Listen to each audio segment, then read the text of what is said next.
I have this bottomless pit of achievement. As an insecure overachiever and an imposter syndrome sufferer for many, many decades, I knew that that goal wasn't going to bring happiness.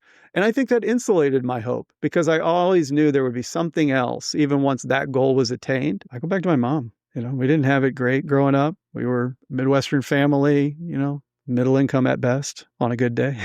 But the hope that she had for me and what she saw as my potential, it was there. It was there. When I set out to join the military service and earn the title of becoming a Marine, that was a time when I was full of hope because I was ready for something new in my life. Or when I signed up for a PhD program and I thought, man, I'm going to really learn at the highest levels. I'm full of hope. It's not as generalized that you wake up and say, I just think something general is going to be positive in my future. That's not hope. That's just optimism, period. The thing that I hate to see is leaders who are hesitant to ask a lot of their people. The thing is that we can challenge people. We don't have to worry about that if it's coming from a mutually intentional place. If we want them to succeed and do well and to grow and we want to stretch them, we're going to give them gobs of support and safety. You can make big asks of people, whether they're your kids, whether it's a coworker, whether it's a direct report, whether it's a spouse, that doesn't matter. But if you're going to be a jackass, that's not going to work. And so I think that hope can provide that insulator, right? To be able to say, if I'm tracking hope, if I'm making sure I'm constantly stoking the flames of hope, then it's okay for me to ask for stretch because I'm creating the conditions for someone to succeed in a way bigger than they probably saw for themselves. And those are the leaders we remember. If you're listening to this on the day it comes out, you've probably been back at work for about a week. And that new year, new me energy might be being tested. Yeah, there is actually research showing the second week of January is when most people start abandoning their goals. But here's the interesting thing. It's not really about willpower. It's about something that psychologists call hope. And before you start rolling your eyes, it's not what you think. Yeah, because our guest today, Dr. Matt Poepsel, makes a really important distinction. Hope isn't just about being generally positive or optimistic. It's much more specific. And honestly, it's a lot more useful than that. Matt is the godfather of talent optimization at the Predictive Index. Yes, that is his actual job title.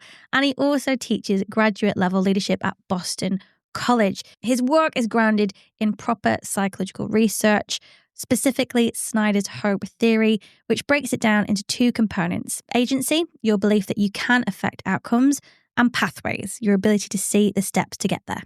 And after 5 years of pandemic disruption or economic uncertainty, AI anxiety, which we covered a few weeks ago, Matt argues we're facing something of a hope crisis because I think people are waiting for things to go back to normal and it's just not happening.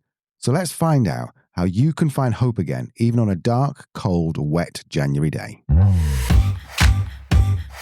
This is Truth, Lies and Work, the award-winning podcast where behavioural science meets workplace culture. Brought to you by, of course, the HubSpot Podcast Network, the audio destination for business professionals. My name is Leanne. I'm a chartered occupational psychologist. And my name is Al. I'm a business owner. And together we help organisations build amazing workplace cultures. We're going to get right into today's episode after a very quick message from our sponsors. My name is Matt Poepsel. I work for the Predictive Index, where I'm the Godfather of Talent Optimization, which is a ridiculously fun title and a ridiculously fun job. So I also teach graduate level leadership and HR at Boston College. And I just love to share my insights about our world of work, the future of work, leadership, all that good stuff, all rolled into one. You're right. That is one of the most unique job titles I've ever heard. Godfather of Talent Optimization. That's right. What does it do? What do you do there? What does that mean? Yeah, so a lot of it's working with complex organizations that are struggling to align people strategy with their business strategy. They're struggling with lots of different challenges like that. I also host a webinar series. I do lots of fun stuff over at the Predictive Index. We're here to talk about hope. Can you just tell us, what exactly do you define as hope? Yeah, I think about hope as this positive mental state when it comes to some sort of future position we might find ourselves in, right? So you think about hope, it's this notion that things that we have as goals for ourselves, there's some sort of future objective out there that we think that we can achieve. That's how I look at hope. So is the opposite of hope technically would be hopelessness? Yeah, it's almost like there's a void, right? There's a vacuum. There's this just almost like where there should be energy, there's just no energy. And I think that that's part of what psychologically we feel. If you've ever been in, sometimes you hear about the dead end job. There's no hope. There's nothing you could do that's going to make a difference. You're not going to be successful no matter what. How do you apply yourself in that situation? How can you bring your positive energy to an environment that's just going to absorb it with giving you back nothing in return? I think that's kind of how I would think about the opposite of hope. And let's just talk about the other two words which might technically be synonyms, positivity and optimism. Is there any difference between hope and those two? Yeah, I think there's a huge difference in the sense that hope is more action-oriented, right? It's more of an operational thing versus optimism and positivity. These are more what I would call dispositional. So they're kind of moods, they're mindsets that we have, they're generalized. But if I think about, this is New Year's, so we're talking about people have fitness goals, for example. I might be a generally positive person no matter what, or I might be a generally pessimistic person no matter what. But when it comes to saying, like, I want to get in shape, I want to lose some weight, or whatever it might be, I think all those New Year's resolutions that are so popular, hope is much more specific and action-oriented in that way. So I think they're related for sure. But I look at hope as not something that's just completely conceptual and fluffy. I think it's something that's more operant, if you will, in terms of driving us toward our goals. Perhaps is there someone, and you might not want to name them, but is there someone you know of, or perhaps a point in your life where you were like, yes, I am full of hope and this is exactly how I want to be? I think there's tremendous energy in new beginnings, for example. So when I set out to join the military service and earn the title of becoming a Marine, that was a time when I was full of hope because I was ready for something new in my life. Or when I signed up for a PhD program and I thought, man, I'm going to really learn at the highest levels. I'm full of hope. I think that anytime you start something like a new project or something that you're passionate about, maybe if you decide, like, I'm at my advanced age, I don't pick up a lot of new hobbies, but let's say I do. I want to play violin or something. Then all of a sudden you can be hopeful about the thought of being able to replicate some of the music you hear and love. Big challenges require big changes internally. They require big energy. And I think that's why I really look at hope as being so critical to being successful when you take on a big endeavor like that.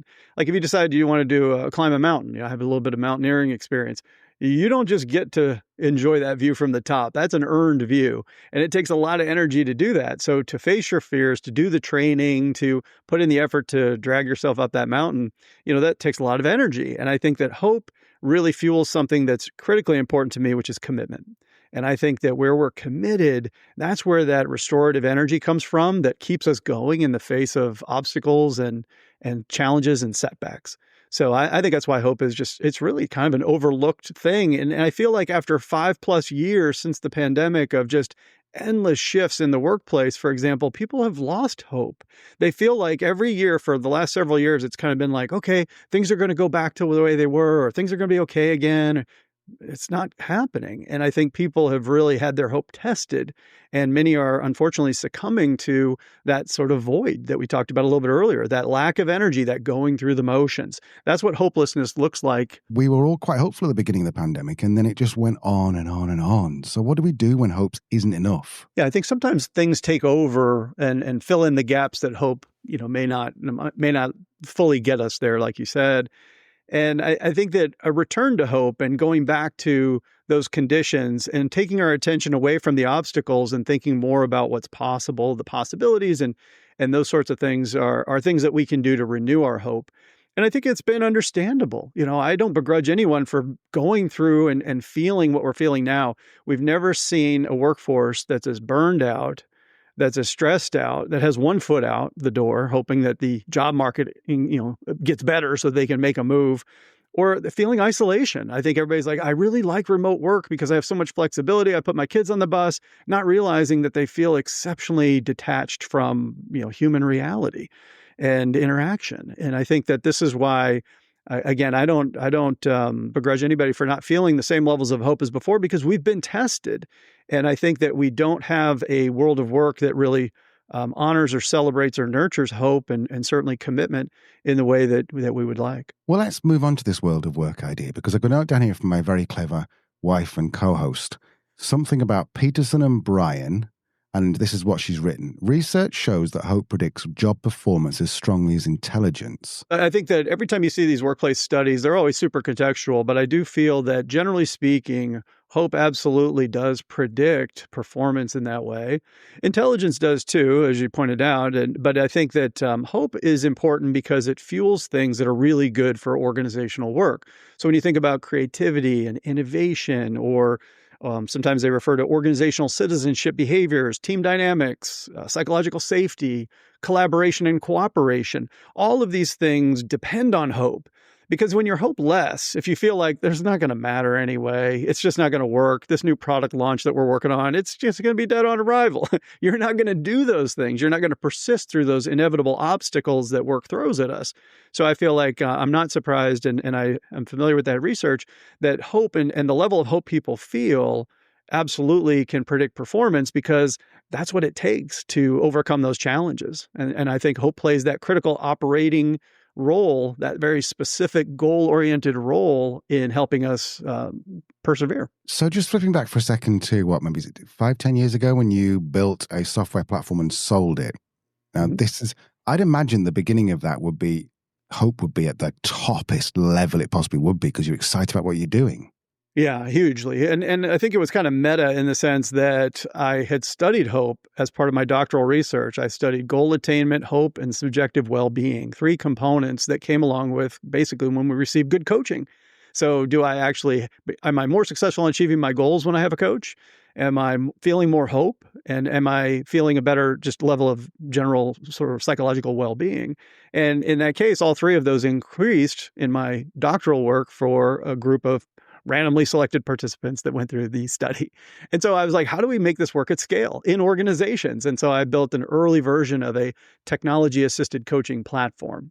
So yeah, the level of hope to say, I've seen how coaching as a modality, if you will, can help people in their lives and at work. Now we can bring this to the masses, all those kinds of things. Yeah, that gave me a lot of hope to strike out and to try to do something that can be a little scary, stepping out on your own after you've been in an organization for a long time. And as an entrepreneur, those things are inner roadblocks that you're going to have to overcome. And I would say that hope is fuel to help you do that, for sure. A lot of founders who basically build and then exit, sell, whatever, they find themselves dropping quite significantly in their mental health levels and whatever once they've sold. Did you come across that? And in the context of hope, did you notice anything about yourself when you sold? I've felt that at different times in my life, for sure. And I think that for me personally, what happens is when the goal shifts or is achieved positively or is achieved not positively, you fail to achieve the goal, that's when hope gets tested. And as an example, not even just in the software business, but earlier in my life, I decided to run a marathon. I'm a painfully slow runner, Al, but I just said, I don't know what, I'm doing this thing. And for every week, I was full of hope because I was on a training program. And then it was like, I've never run 6 miles before. I've never run 7 miles before, week after week, and then up to 20 miles. And then I ran the day of, I finished the race. It was a very slow finish, but I did it. I accomplished it. And immediately I was hit with almost this postpartum kind of situation where the goal was achieved and now I wasn't working toward anything. And that hope that I had been experiencing and the payoff dissipated so fast, much faster than I ran that race, as it turns out. But I found myself like, okay, now what? And it was years later that I picked up Ironman and said, oh, this is gonna do it. And it fueled hope for years and years to try to train for that big race. And then at that time, though, I had become wise enough to realize that no goal attainment was going to complete me, right? I had this bottomless pit of achievement. As an insecure overachiever and an imposter syndrome sufferer for many, many decades, I knew that goal wasn't going to bring happiness. And I think that insulated my hope because I always knew there would be something else, even once that goal was attained. And thankfully, I was able to attain it.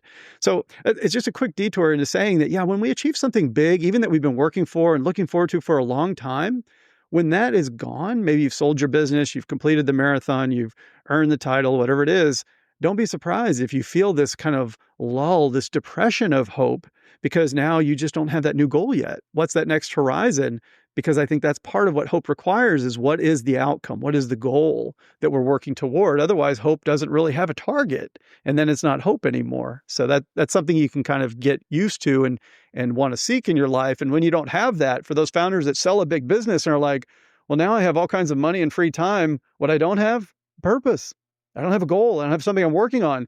And sometimes they throw themselves into something too quickly because they want that feeling because they identify with it as who they are essentially when they're at their best. But if they don't exercise judgment and discernment to pick something that truly is purposeful, they find themselves sort of dissatisfied and frustrated, and it can really cause some setbacks. If you walk into an organization and you've been called in to go and do some work with them, how would you know whether generally there is hope present in the organization or not? Yeah, I think you can almost feel it. You feel the energy level. You feel whether people are going through the motions. It's transactional. It's curt. There's just not a lot of spark there. There are more sophisticated ways we can measure it, but I think it's just a sentiment you get when you're on a team for sure. Another thing is that hope itself requires that we can see that there's steps we can take. There's things we're doing. I mentioned, for example, a training plan. If you're running a marathon, you're like, okay, I'm going to have a training plan. And the second is that you have this sort of autonomy, this agency to be able to affect that sort of outcome. So when you talk to team members and they're like, I'm just a cog in the machine, I'm like, no, that's not a good sense. And a lot of times what I find is that the bigger the organization, the more mature it is, the more hierarchical and bureaucratic it is, the more hope dissipates. Because now agency is given way to bureaucracy, to mechanics of the business. It almost overwhelms our individual contribution. You feel like a number. So I think those environments in particular, you really have to insulate hope. But that's kind of what I would look for is even just in conversations, you can tell, like, if you say a question like, what are you excited about? And people struggle to really give you a cogent answer to that, that means that they're likely lacking in some sort of hope that things are going to be better as a result of their efforts. I think those are two critical conditions. At this point, is it the leader's responsibility to restore hope? I think it absolutely is. I think the thing is that you, as a leader, what you find out pretty quickly is that there's a huge difference between being an individual contributor, where you got to directly affect the outcome, versus being a leader where you don't directly get to do anything other than to create the conditions. You can invite people, you can cultivate, but you can't do the things. That's not what leadership is. So here, what we're saying is we can create the conditions for hope, even though we can't make people hope, right? We can't do that. But in many cases, we don't do that. And then all of a sudden, we are responsible for them not having that hope too. So I think that as a leader, we do have responsibility to, what I say is to paint the picture with everyone in it. So if I'm saying like, we're going to be a big success and we're going to do this, or customers we're going to win number one in this satisfaction survey, whatever it is that I'm hopeful about, do all my people see how they're uniquely contributing to making that possible? Or are they just disconnected? They say, well, I'm only in accounts receivable. What do I have to do with that goal? Like that's where they don't see that agency portion of hope, for example. Or if I'm the leader and I know what we're working toward, but I don't tell anybody in a way that they actually care about, then they don't really see the path. Like, why are we doing this again? Like, other than just at the superficial level, if they don't feel it deep down in their bones and in their soul, then all of a sudden, then we failed in our leadership responsibility. I would worry that if I was a leader and I was coming in, right, okay, let's use this example of we're going to win number one for our customer, for our NPS for our team or whatever. If the challenge is too big and the hope is too much of a stretch, I sense that some people might think that our manager's being naive or not thinking through the potential ways that we could achieve this. I'm just wondering about how we balance this realism and the hope so that we don't create a goal that's too stretched. Yeah, I think it's a really delicate balancing act, isn't it? You have to pick something that's a stretch goal, sometimes we refer to it, or something that's not so comfortable that we're not going to really perform at our best. We're not going to really apply ourselves or even show ourselves what we're capable of. But if it's too much of a stretch and we set ourselves up to fail, that's not good either. So it is really an intuitive act in a way. And I mentioned Ironman earlier, Al. It's unbelievable to me. When I first learned of that race, the very first thing I thought in my mind was, I don't think I can do that. And a part of my brain flipped and said, who said that? We can do anything. And I said, well, let's think about it. You're a slow runner. You can't swim the length of a pool. You don't even own a bike. Like, what are you talking about? You're going to go do an Ironman. But what I remembered was that I have had a long string of multi-year big goals. And I'm really good at being regimented and developing a thorough plan. So while it might have been audacious to set that as a goal, considering my starting point, I knew enough about myself and how I operate that it was going to be very difficult. And it did take 4 years for me to get ready, but it wasn't impossible. So to me, that was a great personal example of something that was an uncomfortable stretch, but it wasn't an impossibility where I set myself up for something that just absolutely couldn't be done. If I said, I'm going to become a Major League Baseball player, like, okay, that's not going to happen. Like you don't have that in you. But I think that, something that's a team it's okay if your team thinks this is more than we're capable of. What they can't think is this is impossible for us and we're being set up to fail. So this is where the leader's confidence, the leader's mannerisms and optimism, their track record, the care that they share for taking their people with them really can bridge that gap between what we think we can do and truly what we can do. And that's what the best leaders do. And I think hope plays an essential role in that. I think they give people hope. Even when the path can't fully be known or seen, if there's confidence that we will figure this out and people truly believe that, then they will act as if that's true and they will do that and make that happen. And I think the most successful stories that we get to read about or enjoy or tell our friends about, it always comes down to when we did something probably more than we thought we could accomplish, but we did it together and we didn't know how it was going to turn out, but we made it work. Like those are the stories that you want to read about. And those are the projects, the companies that you want to be a part of. So if you're in a safe company that always hits its goals and nobody's ever uncomfortable, well, is that really where you want to be? And if you're in another one that says we never hit our targets, it's always a disaster, we always come up short, well, is that where you want to be? Somewhere in that middle is something that we surprised ourselves and we made it work and we produced the outcome for our customers, for whatever it is that your stakeholders are. I think that's where you want to be. As you're describing that, I was thinking about Elon Musk and whatever you think of him and his management style or whatever. I think he's always said we want to go to Mars or something. Well, he has a track record. Like you said, regardless of what we might think about his leadership style, he has a track record. If I put together a team and I said, we're going to go to Mars, people would rightly be skeptical, right? But I'll tell you that when you've accomplished those things, and sometimes you see this in sports, you see it in the military, you see it in business world, you see it in nonprofit, somebody comes in and says, I'm going to turn this thing around. And if they have the track record, or if they have the leadership character and capacity, they can do it. Right? They can do it with and through other people. So I think that, a lot of times when we look at these big, hairy, audacious goals, whether it was our first exploration to the moon in the 60s, right? Or whether it's Mars, someday it'll be something more than Mars, I'm sure. It's just a matter of saying that hope is warranted if the leader is prepared to offer the agency, right? That all the team members kind of see their contribution toward it and the pathways, the outcome, the ability to pull it off. And I think it's also fine if we set up, multi-year missions that say it's going to take us, a long time to figure this out. But at that scale, you're talking about the grandest scale of Mars, and there are other many examples of that, product launches that take years or who knows what kind of AI race we're in now. There's all kinds of examples where, we can set these big, hairy, audacious goals and ask for the level of hope and command the level of hope, but that can only happen through the proper leadership style. I think some leaders might be going, okay, Matt, I am 100% on board with this. I don't have the track record, but I do want to introduce into my team a BHAG, a big, hairy, audacious goal, but they don't have the track record.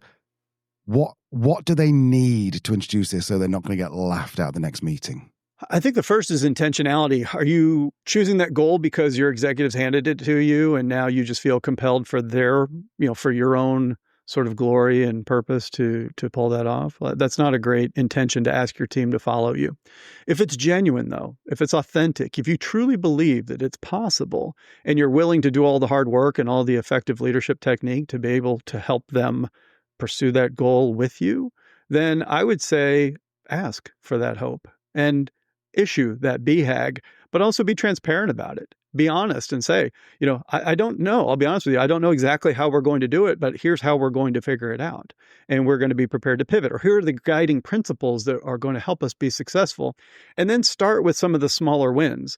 If you don't chunk down a project to go to the moon, like you're going to need to have some proof points along the way, right?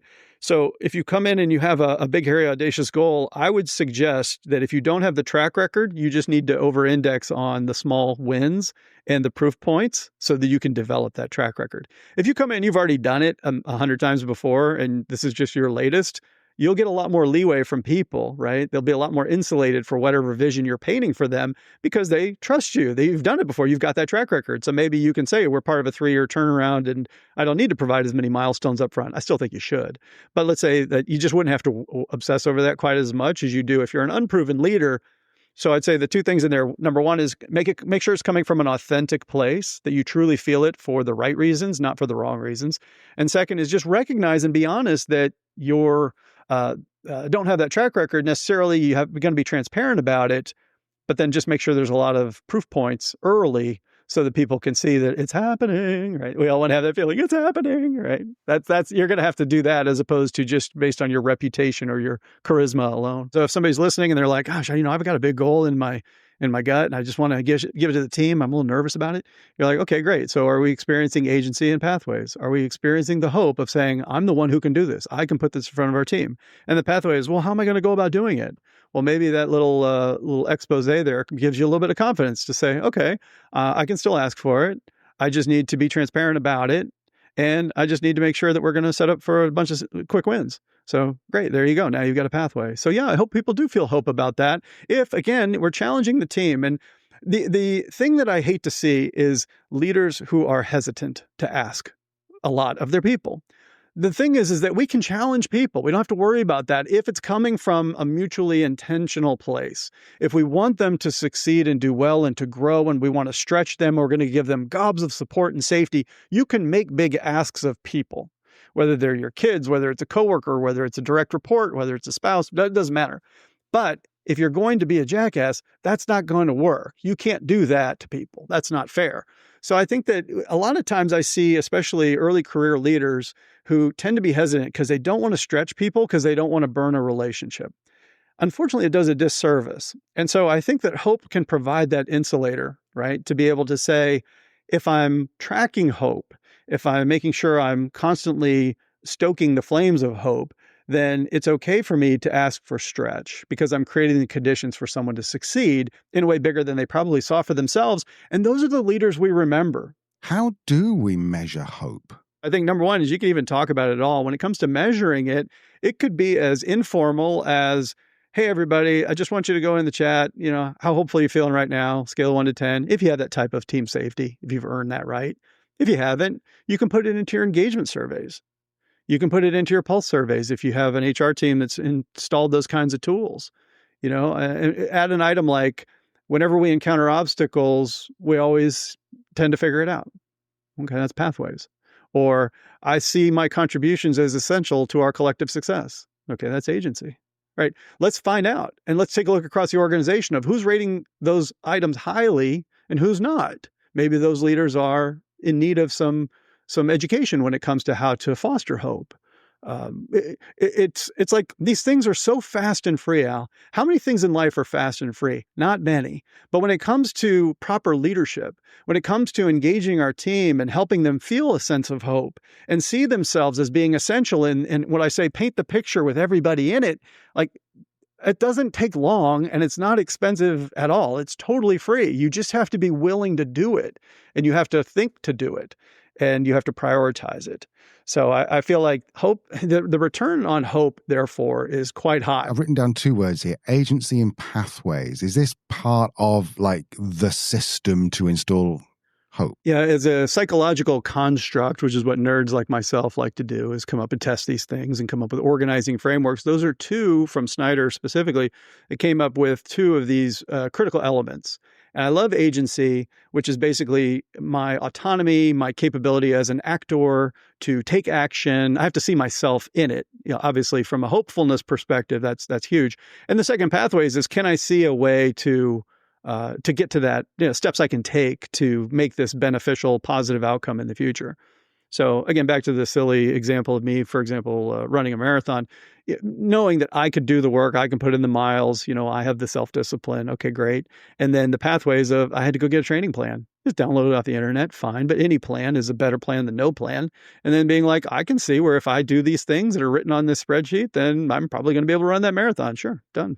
That's a tidy example. But it's essential really for hope. So I like those two vectors, those two components of hope for sure. Agency and pathways. I've got a note down here, enlightened leadership. Is that your term? Yeah, that's my term, all right. I tell you how, that's a doozy. It's a doozy. So I mentioned a couple of years ago, I think many of us experienced the global pandemic, and it helped us in a way because it kind of juggled our priorities, our values. And I'm no different than anyone else. I might be a little different than I scheduled my midlife crisis to take place right during the middle of the global pandemic, which was not too wise, but that's how it happened. And so I found myself in this free fall, right, where I'm kind of like, oh my gosh, is the work I'm doing, the way I'm doing it, like this isn't resonating with me anymore. And I've just landed square on a Buddhist meditation cushion, as it turns out. So I started to practice meditation and think about these Eastern philosophical concepts alongside my Western psychology of leadership, because I stink at meditation. I can only think about work. And they all kind of got commingled in there. And I came to realize that when I use the term enlightened leadership, it's not Eastern, it's not Western. It's just the reality that the Age of Enlightenment was all about taking on new ideas and throwing off old ones. And so I feel like an enlightened form of leadership is one where we throw off these outdated attitudes and beliefs. It is very surprising for people who don't study leadership for a living that many of the frameworks and what we characterize as leadership today was developed in the 60s and 70s. It's been a full 60 plus years since some of these things that we teach were really relevant or developed. And so the modern, especially in the West, the modern sort of role of leadership is very me-centric. It's a lot of times has to do with the charismatic leader, the authoritative leader. And guess what? In today's environment, everything has changed. Everything has changed. Generations have changed. Technology has changed. The nature of our collaborative, connected economy, everything has changed. Leadership hasn't. So for me, when I talk about enlightened leadership today, I say, how are we going to move past the outdated attitudes and beliefs that are holding us back? They're preventing success in three key areas, what I call performance, people, and purpose. All three of those systems are buckling under the pressure of outside forces right now. And I think that this is really a reckoning as we enter this new year. And we're thinking about in the era of AI adoption, in the era of increasing complexity, speed, pressure, the generational value shift, people just having experienced so much emotional intensity and burnout. The old ways of leadership are leading us in the wrong direction. So an enlightened form of leadership is much more selfless. It's much more collective in nature. It balances the increasing technology that we have access to with the humanity that continues to differentiate us. And if I could put a really fine point on it now, well, I'll tell you, leaders are healers of separation. And an enlightened form of leadership is what draws people together and creates alignment, that creates the sort of multiplier effect that we need to drive performance and to care for people and also to serve purpose. So to me, the dark ages of leadership couldn't end quickly enough. And unfortunately, they won't end quickly enough, to be honest. But I feel like an enlightened form of leadership is ours for the taking. If the old style of leadership, like courageous leadership, or the person who stands at the front of the boat and goes, yeah, come on, we can do this, you've got that. And then the enlightened leadership is much more selfless. Where is the driver? I wouldn't know as a manager listening to you how I'm going to be enlightened as a leader, but also still, taking charge, so to speak. Yeah, that's the paradox, right? So leadership isn't about you. It's about the mission. It's about the people around you. But at the same time, it's only about you because you can only control yourself. And it is a paradox, I will admit. But I feel like the term I like to use is we through me. Like, how can you serve the needs and the capabilities of your team to pursue that goal under this banner of hope like we've been talking about? And you're the essential actor. You're the team leader. And if you're not the team leader, you're just a thoughtful team member. Guess what? You're still a leader. You can show up every day, you can manage your work, you can lift up your coworkers. I don't care what role you're in or what your title is or what your office or your home office looks like, you're a leader in my book. So then the question becomes, what does we through me look like? Right? How do I make sure that my strengths, my gifts, maybe if I have maybe I'm good natured and I'm humorous and people enjoy working with me, use that. How do you use that? How do you bring that in, right? To help people really recharge as they're pursuing difficult goals. So I do acknowledge that it sounds scary in a way, and it sounds like, well, what's my role in all this? But that's exactly what's happening. You have to think that in the old days, the leader had the information, they made the decisions, and they routed information up and down the organization. And we had layers and layers and layers of middle managers. Well, what's happening now? Well, computers do all that stuff better, at least a lot of it. And so now we're seeing organizations get flat, real flat. So now all of a sudden it's like, why do I need you to prepare a dashboard and send it to me? I can just have real-time access to information directly from your people. So goodbye, manager. And you're like, whoa, what happened? Well, you weren't doing the human parts. You were doing the mechanical parts. And AI is going to be a hell of a lot better at that than you. So instead, what I like to look at is think about the separation that takes place when we fall into misalignment, when people fall prone to their competing goals, when they fall into their own self-interest and they're not working as a collective. That's when we dissipate the energy of the organization, and that's when we hurt our ability to achieve our goals. So instead, that's why I say leaders are healers of separation. And our conversation today about hope is one great example of what a leader can do. How do you pull the team together by fostering hope, by making sure everyone can see themselves in the picture, that they see the role that they contribute toward the collective success? That's leadership. That's what it looks like. But if you stand there and you say, well, I'm in charge and we're going to do what I say and I'll make all the decisions, thank you. It's like, you're not even qualified. Everyone's a specialist now on your team. Everyone's got access to AI tools. So I don't care what you know. That's not what differentiates you anymore. How could you move us and keep us together while we're moving? That's what leadership is now. So I feel like for anybody listening that's saying, how do I move to an enlightened leadership perspective, or what happens if I don't? We see what happens if you don't. Like, you're redundant and you're gone. Instead, though, remember that we're going to see escalating technology, and that's a good thing. But we also need to see escalating humanity, and that's a leadership thing. So to me, it's focus your energies on those things that will always be necessary and are more essential than ever. So AI can do probably a lot of managers' work, but what we're saying there is we focus on the stuff that AI could never do, which is human. The human bits, the transformation, the connection, the feeling. Like, I don't think that I've ever felt hopeful just because of an interaction with AI. That's just a distinctly human sort of emotive and operational experience. So I feel like that's the example of what leadership will preserve to be. We have to remember that we're going to have this phase that we're in, in 2026, where adopting technology and just adding technology is going to produce a short-term gain. But eventually all those gains will dissipate. Everyone will have access to the same relative technical capabilities and investment. It's going to level the playing field.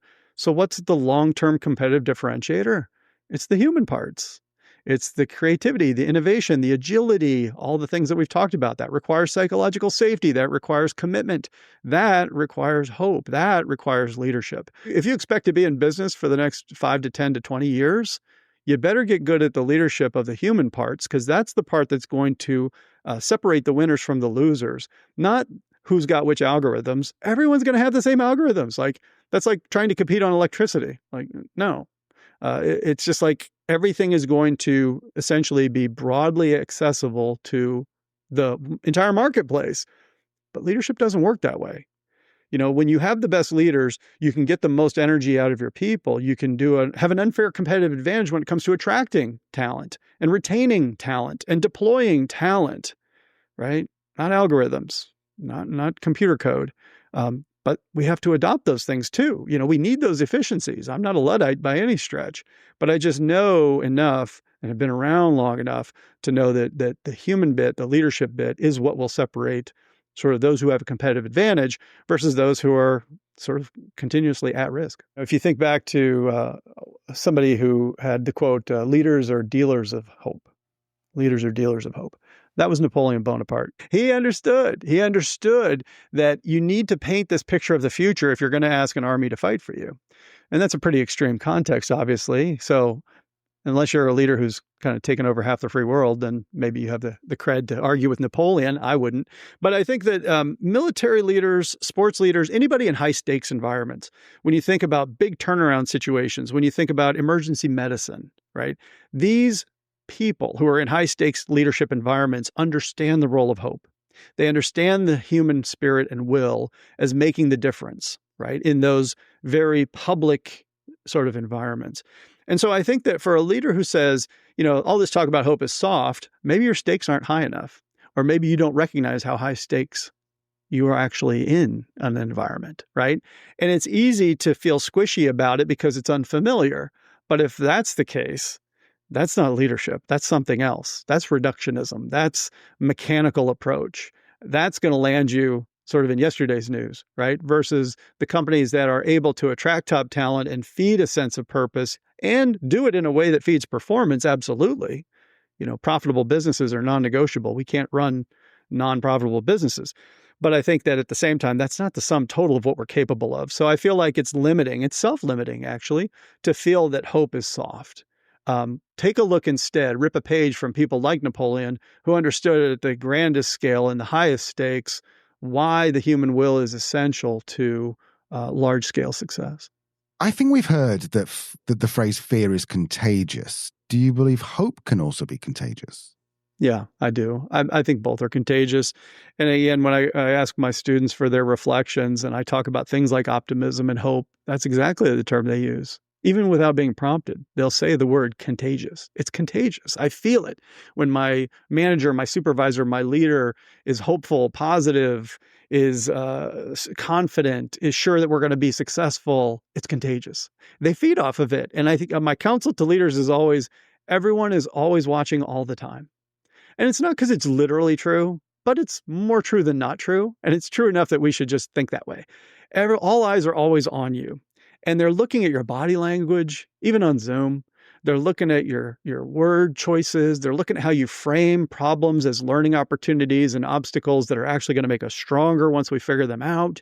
They're looking at all of that. And that's why I feel that hope is contagious, because it's hard to be around somebody who you have to be a pretty hardcore skeptic and really be focused on the devil's advocate role, which is a valuable role, by the way. Like, if somebody comes in with hope, it's not that they should bristle at how dare you challenge me? I'm hopeful. It's like, no, they need to challenge you. That's a good thing, right? When you have team members who are skeptics, let's not throw them out and say, oh, they're just negative. No. As long as it's operationally helping us, as long as it's done in the right way, and it's not toxic per se. Arguing a counterpoint is actually quite good. When you're on a debate team, you've always got the counterpoint team, right? Trying to help you make your argument stronger. But I do think that it is contagious, long-winded way of saying that if we lead by example, and if we're authentic in our hope, we're not just giving it lip service, then it absolutely affects and changes. And it's kind of like yawns and smiles. Those are contagious too, because those are kind of core human things. So I think there's a lot of examples of what's contagious in our organizations. We need to feed the right things, knowing how contagious these things are. Let's just be a little realistic about the beginning of 2026. You've already said and alluded to that there's an awful lot of layoffs. There's an awful lot of bad things going on and stuff that still feels like it's coming down the pipe. If you just can't get there to feeling hopeful, is there a stage before it, or is there a pathway so that I can get to hopeful? I think a lot of our beliefs take their formation in stories that we tell ourselves. Psychologists refer to it as explanatory style. Some of us have a naturally pessimistic explanatory style, and we tend to see something that's minorly negative, and then we pull on that until we can catastrophize it and say it's going to take over our whole lives. Others have a optimistic explanatory style, and they might find the positive in everything, maybe even to their fault, right? They may have rose-colored glasses, so to speak.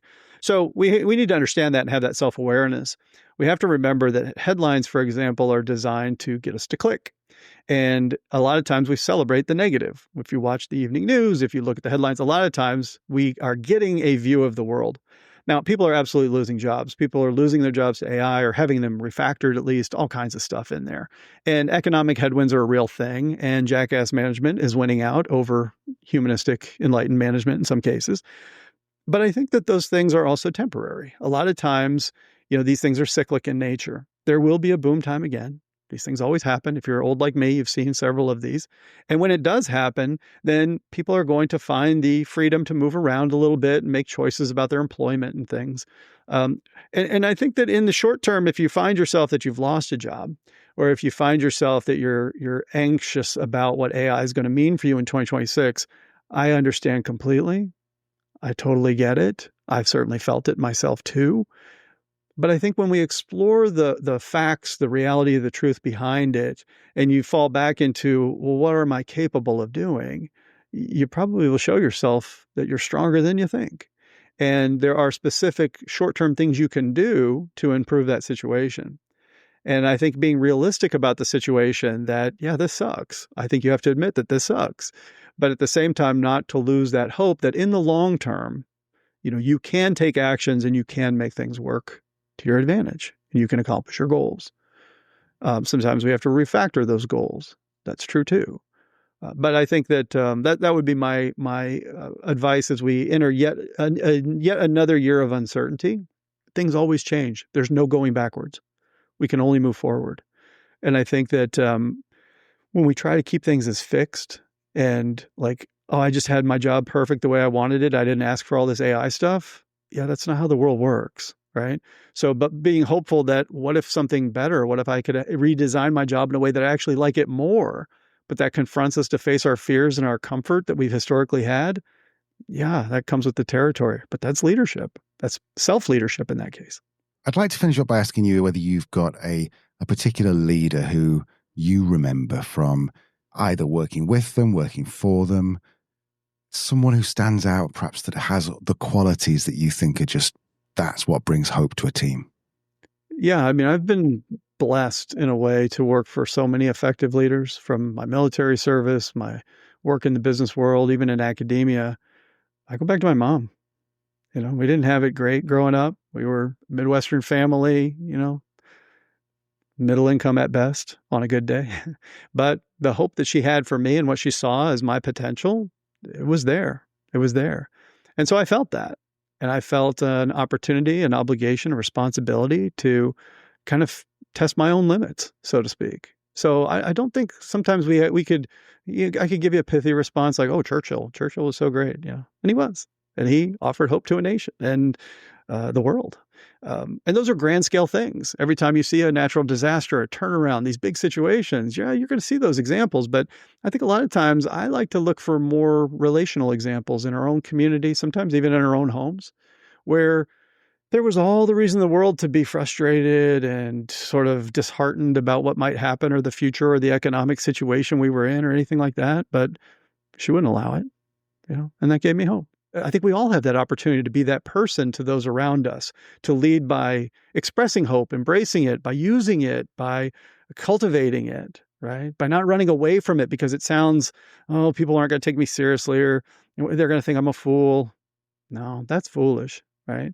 Understanding and embracing the fact that we're human, and that deepest humanity of ours, that is the future of leadership. It's what we need more than ever, especially because of what we're going through, not in spite of it.